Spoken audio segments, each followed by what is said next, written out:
જો તમે પણ પ્રયાગરાજ ફરવા આવો છો અને જો તમારે પ્રયાગરાજથી બાય ટ્રેન સફર કરીને પરત ગુજરાતમાં આવેલા એવા અમદાવાદ આવવું હોય તો આજના વિડીયોમાં હું તમને પ્રયાગરાજથી ચાલતી એક એવી ટ્રેનની વાત કરીશ જેમાં તમે સફર કરીને એ આરામથી અહીંયા અમદાવાદ આવી શકશો।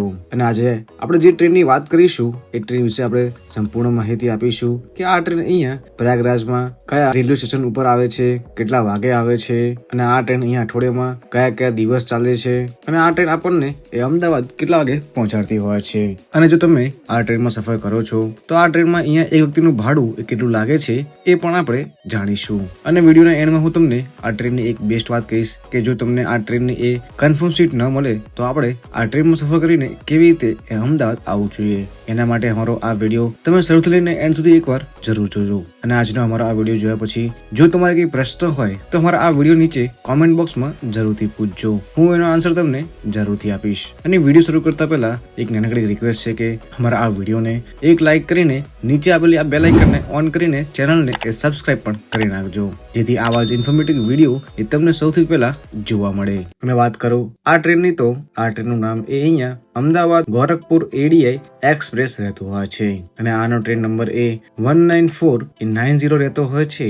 અને આ ટ્રેન અહીંયા એ પ્રયાગરાજમાં આવેલા એવા નજીકના એવા સૌથી મોટા રેલવે સ્ટેશન એટલે કે પ્રયાગરાજ ચિવકી જંકશન થી ચાલતી હોય છે।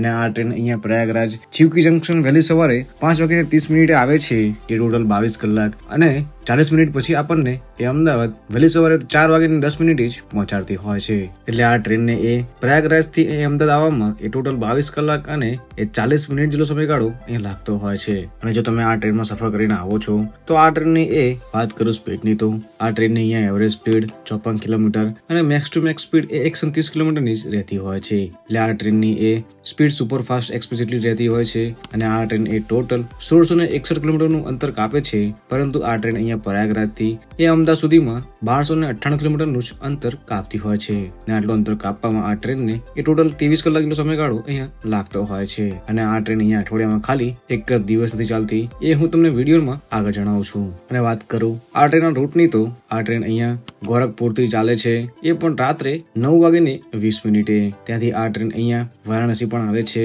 અને આ ટ્રેન અહીંયા વારાણસી એ રાત્રે 2 વાગે જ પહોંચતી હોય છે।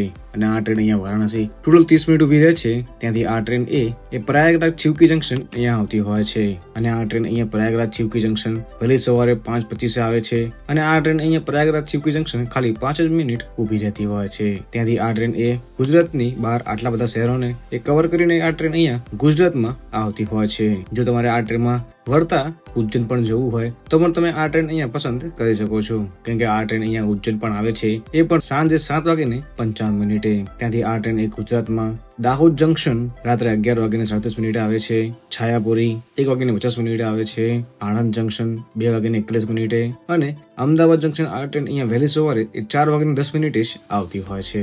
જોઈ શકો છો આ ટ્રેન એ ગુજરાતમાં અને ગુજરાતની બહાર એ આટલા બધા શહેરોને અહીંયા કવર કરતી હોય છે। અને જો તમે આ ટ્રેનમાં સફર કરો છો તો વાત કરું આ ટ્રેનના કોચિસની તો આ ટ્રેનની એ એન્જિનની પાછળ તમને એ 2 2 એસી કોચ જોવા મળે છે, 6 જેવા 3 એસી કોચ જોવા મળે છે, 8 જેવા સ્લીપર ક્લાસ અને આ ટ્રેનની તમને એક્ઝેક્ટ એન્ડમાં એ 4 જેવા જનરલ કમ્પાર્ટમેન્ટ જોવા મળતા હોય છે। અને જો તમને આ ટ્રેનમાં એક કન્ફર્મ સીટ ન મળતી હોય તો તમે આ જનરલ કોચના ડબ્બામાં એ સફર કરીને આરામથી અહીંયા અમદાવાદ આવી શકો છો, કેમ કે આ ટ્રેનમાં એ 4 જેવા તમને જનરલ કમ્પાર્ટમેન્ટ જોવા મળતા હોય છે। અને જો તમે આ ટ્રેનમાં સફર કરો છો આ ટ્રેનમાં તમને એ સ્લીપર ક્લાસનું ભાડું 565 રૂપિયા લાગે છે અને 3 એસી નું ભાડું 1510 રૂપિયા, 2 એસી નું ભાડું અહીંયા 2180 રૂપિયા જ રહેતું હોય છે। અને વાત કરું આ ટ્રેન અહીંયા અઠવાડિયામાં કયા દિવસ નહીં ચાલતી તો અને આ ટ્રેન અહીંયા ખાલી અઠવાડિયામાં એક જ દિવસ નથી ચાલતી એ પણ બુધવારે। એટલે આ ટ્રેન અહીંયા રવિવાર, સોમવાર, મંગળવાર, ગુરુવાર, શુક્રવાર, શનિવાર જેવા આ 6 દિવસ તમને ચાલતી જોવા મળતી હોય છે। એટલે તમે આ ટ્રેનમાં ક્યારે પણ સફર કરીને એ પ્રયાગરાજ થી એ અમદાવાદ